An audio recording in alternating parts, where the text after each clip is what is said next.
오늘 우리에게 주신 하나님의 말씀은 사무엘상 3장 1절부터 4장 1절까지의 말씀입니다. 저와 여러분이 한 절씩 교독하고 마지막 절은 함께 읽도록 하겠습니다. 어린 사무엘이 엘리 곁에서 주님을 섬기고 있을 때이다. 그때에는 주님께서 말씀을 해주시는 일이 드물었고 환상도 자주 나타나지 않았다. 어느 날 밤 엘리가 잠자리에 누워 있을 때였다. 그는 이미 눈이 어두워져서 잘 볼 수가 없었다. 사무엘은 하나님의 궤가 있는 주님의 성전에서 잠자리에 누워 있었다. 이른 새벽 하나님의 등불이 아직 환하게 밝혀져 있을 때에 주님께서 사무엘아 사무엘아 하고 부르셨다. 그는 제가 여기 있습니다 하고 대답하고서 곧 엘리에게 달려가서 부르셨습니까? 제가 여기 왔습니다 하고 말하였다. 그러나 엘리는 나는 너를 부르지 않았다. 도로 가서 누워라 하고 말하였다. 사무엘이 다시 가서 누웠다. 주님께서 다시 사무엘아 하고 부르셨다. 사무엘이 일어나 엘리에게 가서 부르셨습니까? 제가 여기 왔습니다 하고 말하였다. 그러나 엘리는 얘야 나는 너를 부르지 않았다. 도로 가서 누워라 하고 말하였다. 이때까지 사무엘은 주님을 알지 못하였고 주님의 말씀이 그에게 나타난 적도 없었다. 주님께서 사무엘을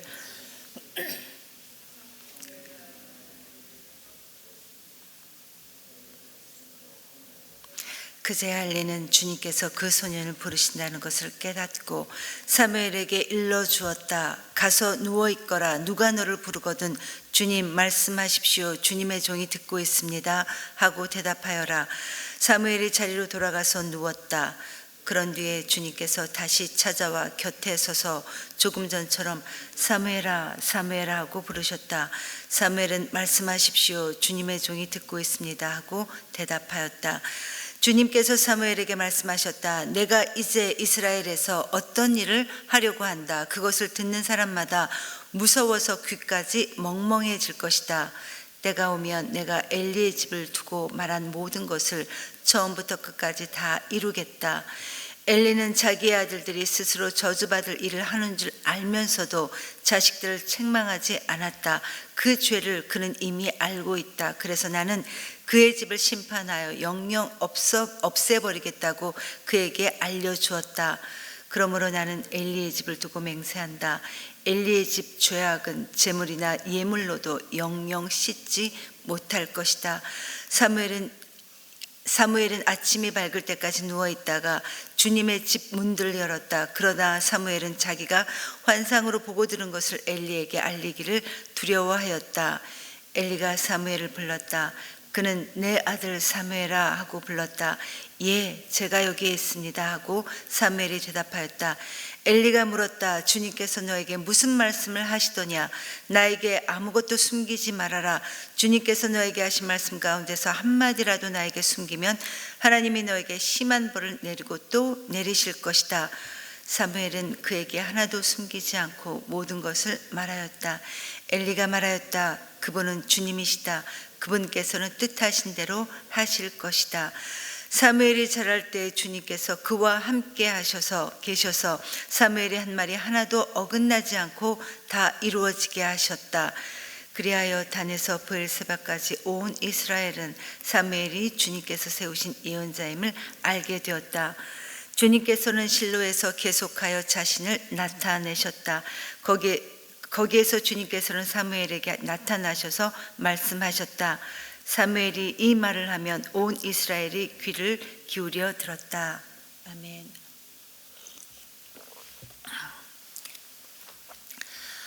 오늘 본문의 내용은 사무엘이 하나님께 부르심을 받는, 소명을 받는 내용입니다. 그런데 1절 말씀을 보니까 당시 이스라엘 백성들의 영적인 상태에 대해 말씀하시고 있는데 하나님께서 전혀 말씀하지도 않으시고 또 환상으로도 보여주지 않으셨던 그런 영적 침체기였다라고 말씀하고 있습니다.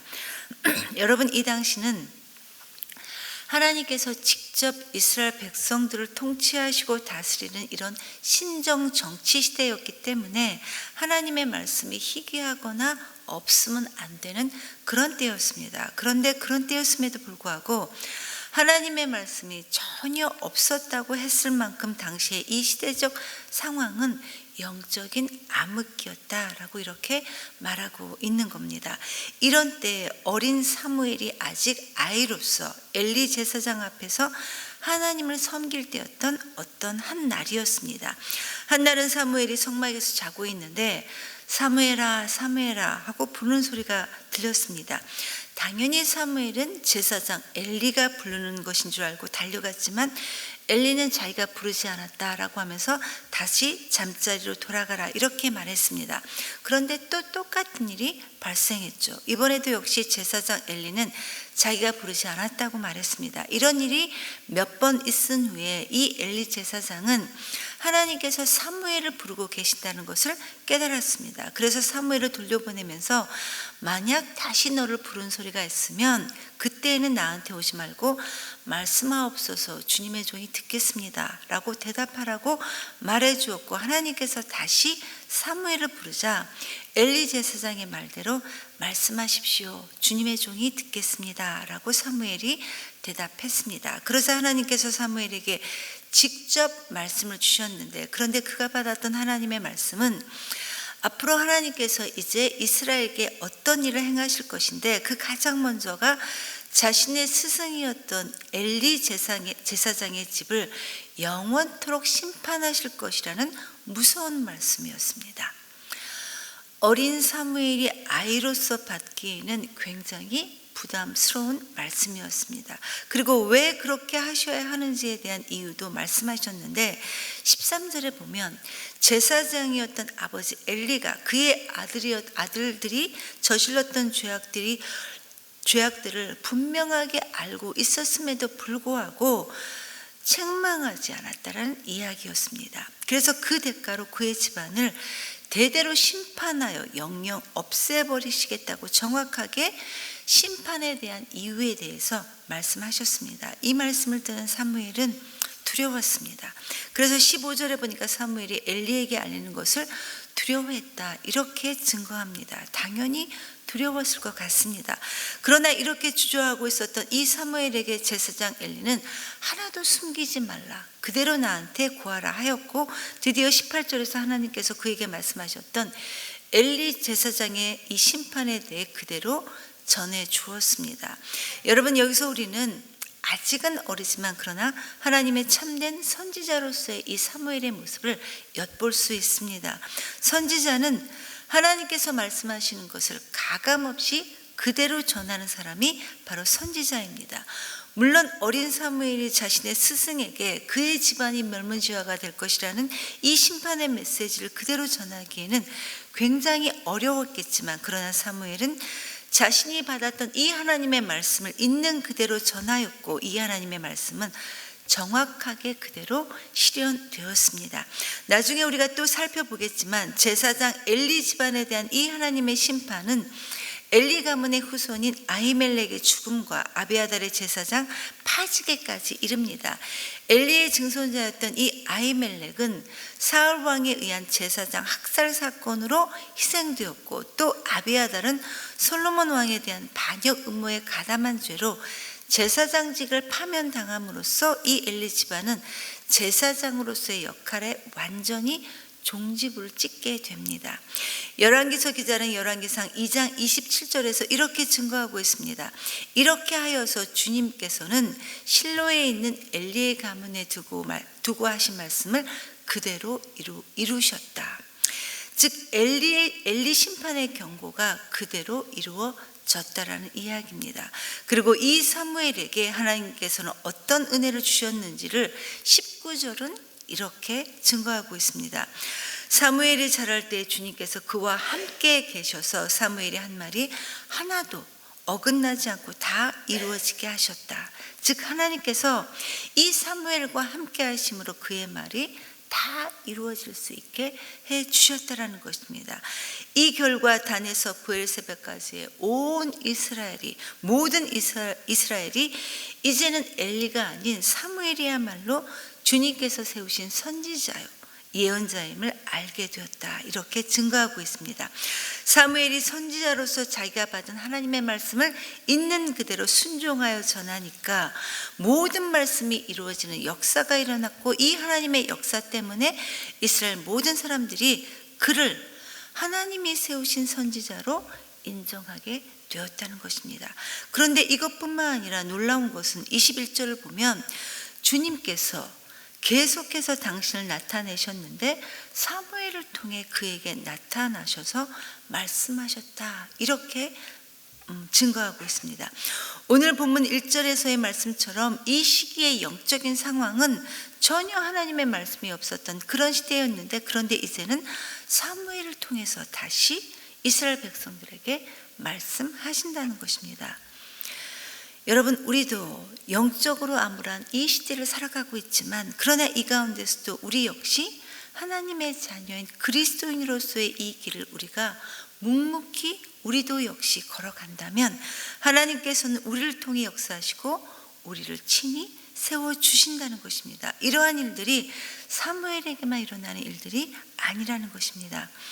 성도 여러분, 사사시대의 가장 큰 문제는 하나님께서 말씀하셨음에도 불구하고 그 말씀을 내게 주시는 말씀으로 듣지 않았던 그런 시대였습니다. 오죽하면 그때의 왕이 없으므로 각자 소견에 좋을 대로 행하였더라. 이 말씀이 그 시대의 표현이었을 정도였습니다. 그런데 여러분, 이러한 현상은 오늘날도 마찬가지인 것 같습니다.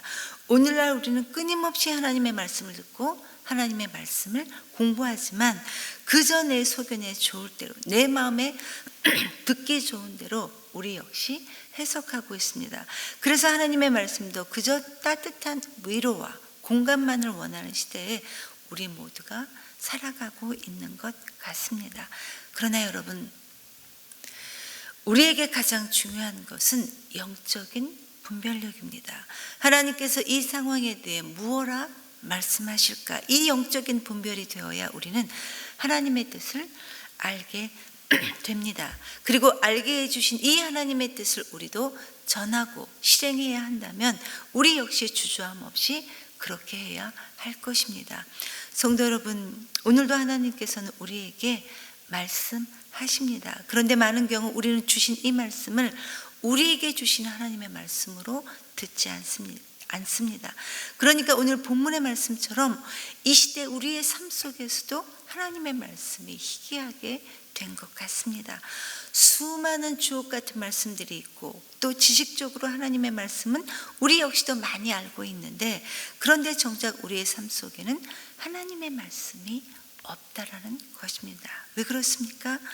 진리이신 이 하나님의 말씀을 그저 자기가 듣고 싶은 대로 듣고 있기 때문에 하나님의 거룩하신 영광이 땅에 떨어지고 우리 때문에 하나님의 이름이 짓밟히고 있는 것 같습니다. 부족하지만 저와 여러분이 이 하나님의 말씀을 잘 분별해서 우리로 인해 이 세상이 좀 더 아름다워지기를 간절히 기도합니다.